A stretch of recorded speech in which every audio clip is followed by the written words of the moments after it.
All right. Hello there, ladies and gentlemen.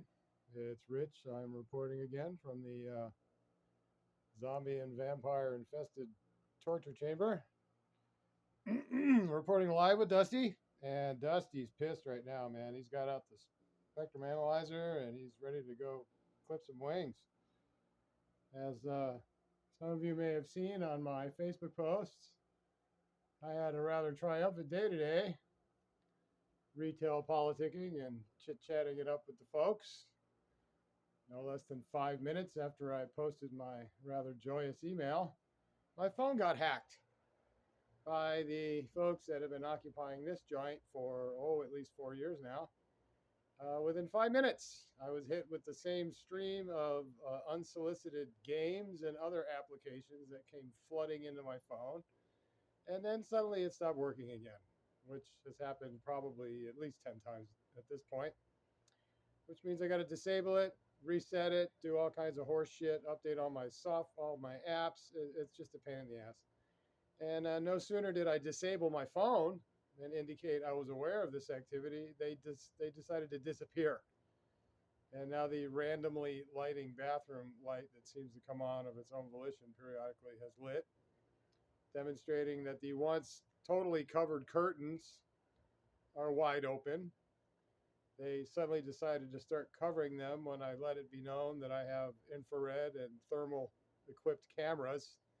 So they decided that they wanted to block any potential observation of their movements in there.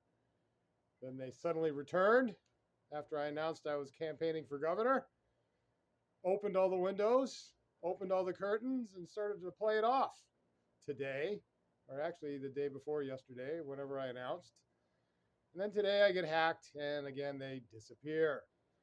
So this is basically more evidence that there is all kinds of espionage, obstruction of justice, various laws being violated in order to interfere with my ability to exercise free speech, to expose dozens of serious and very high crimes being conducted here in the city of Long Beach, and by extension all the way to Sacramento, while we are living in a public safety paralysis twilight zone limbo, because there isn't apparently a single leader in this city that can get off their ass and make a decision and take any action.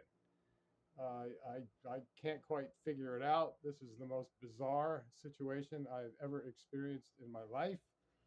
Somehow, this city and this state have been existing in some sort of twilight zone bubble of self righteousness and apparent apathy when you consider the condition of all these people on the street that all these apparently self superior individuals can't seem to care about.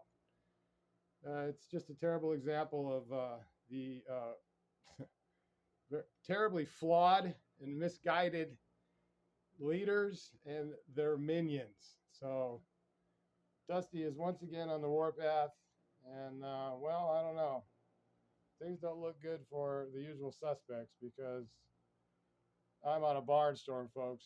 And I'll tell you what, I'm probably going to be the first candidate ever in California political history to come in second without spending anything more than my 2,000 free dollars. That's the challenge I've issued myself.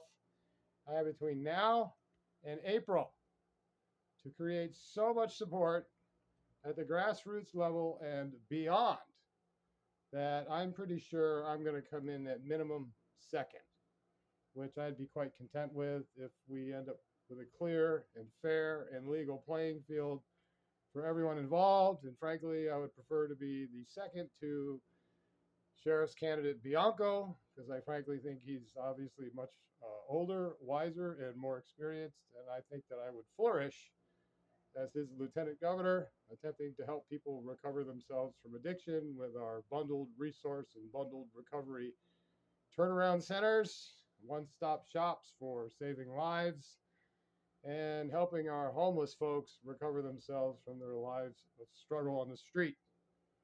So this is Richie on Thursday.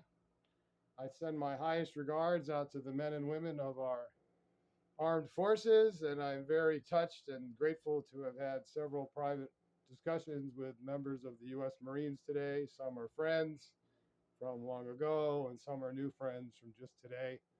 But I'm actually very, very grateful and heartwarmed by it all. And I'd like to end this all with Semper Fi.